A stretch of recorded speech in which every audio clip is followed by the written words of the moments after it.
Au total, maintenant, 9 ressortissants allemands, dont un journaliste, et donc cet expert en droits de l'homme, sont derrière les barreaux, tous accusés de soutien au terrorisme, des accusations que le gouvernement allemand juge fantaisistes, tout comme les reproches du même acabit lancés contre 68 entreprises allemandes, de la taille de BASF jusqu'à un vendeur de kebab. Alors ces contentieux de cette semaine s'ajoutent à une longue liste de griefs entre Berlin et Ankara.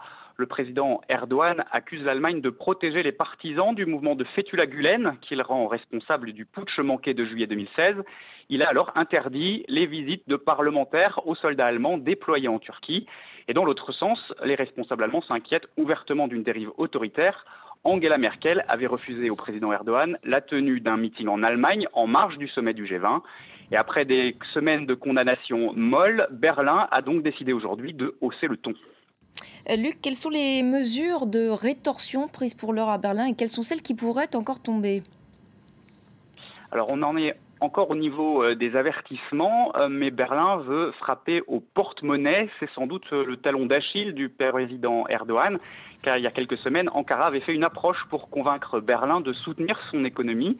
À l'époque, Berlin avait laissé la demande sans y répondre. L'Allemagne met donc en garde ses ressortissants pour les voyages en Turquie. Cela peut avoir un impact sur le tourisme, hein, car les Allemands sont les premiers visiteurs du pays.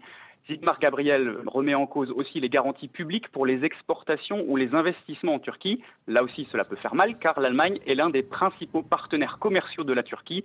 Et enfin, Berlin veut remettre en cause les fonds de préadhésion versés par l'Union européenne.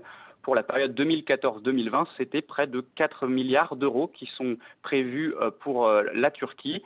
Donc, comme je disais, on en est encore au niveau des avertissements, mais ils sont très clairs et les responsables allemands, en plein contexte électoral, veulent faire passer un message très clair.